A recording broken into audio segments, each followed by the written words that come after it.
minutes, qui sera suivie par Romain Giral pour 5 minutes également. Madame la Présidente, mes chers collègues, il y a plus de 40 ans, François Mitterrand affirmait que la France a eu besoin d'un pouvoir fort et centralisé pour se faire. Elle a aujourd'hui besoin d'un pouvoir décentralisé pour ne pas se défaire. Cette vision reste plus que jamais d'actualité.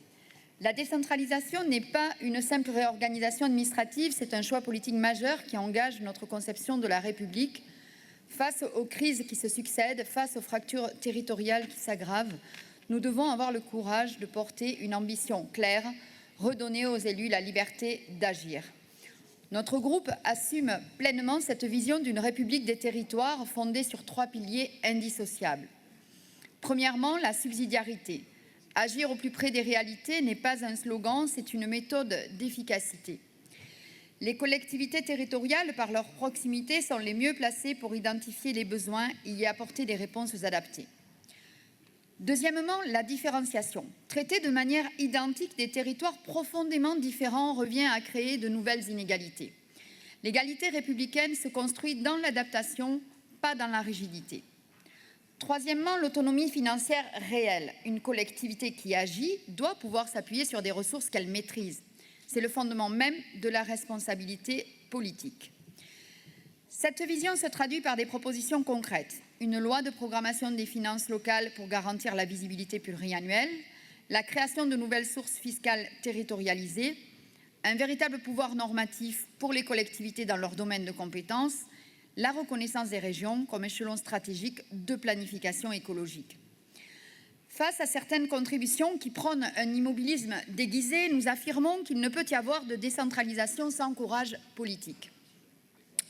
Quand il conditionne tout transfert à une évaluation honnête des compétences existantes, nous rappelons que les collectivités ont déjà fait leurs preuves. Nous n'avons plus à prouver notre légitimité. Permettez-moi d'insister. Il nous est dit que la décentralisation n'est pas une fin en soi, mais qui prétend le contraire? Cette affirmation vise en l'occurrence à ne parler pour ne rien dire, ou plutôt à parler pour masquer une profonde peur de la liberté. Ils se réclament des audits, une culture du résultat, des garde-fous avant tout transfert, mais cette rhétorique est celle de la suspicion permanente. Cette vision, c'est celle d'une décentralisation sous surveillance, une décentralisation sous tutelle.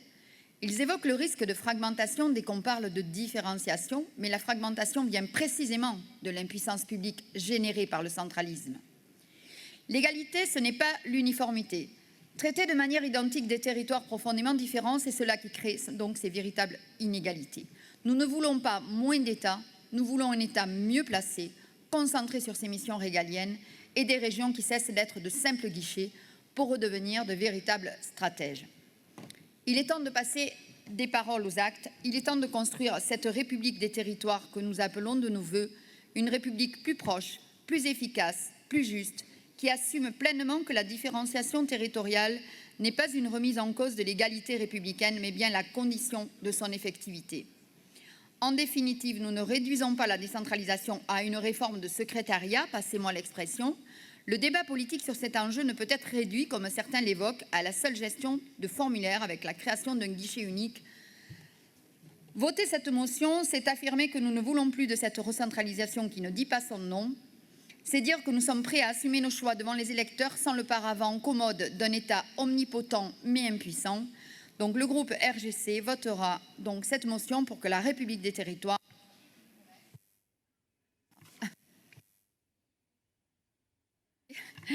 mais une réalité.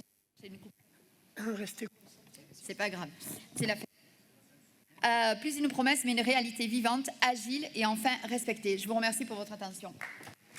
Très bien, merci.